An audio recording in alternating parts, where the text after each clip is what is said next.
ایران کے بادشاہ اسرا ہو.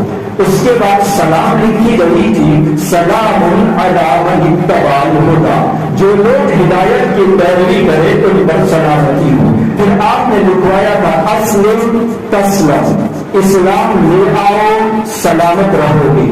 فإن أبيت فعليك إثم المجوس، اگر تم اسلام لانے سے انکار کرو گے اور تمہارے انکار کرنے کی وجہ سے تمہاری رعایا جو مجوس ہے، آتش پرست ہے، وہ بھی ایمان لانے سے باز رہی تو ان سب کا گناہ اور وبال تمہارے اوپر ہوگا.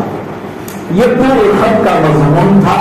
اس سے زیادہ لمبے چوڑے الفاظ رسول اللہ صلی اللہ علیہ وسلم نے نہیں لکھے تھے.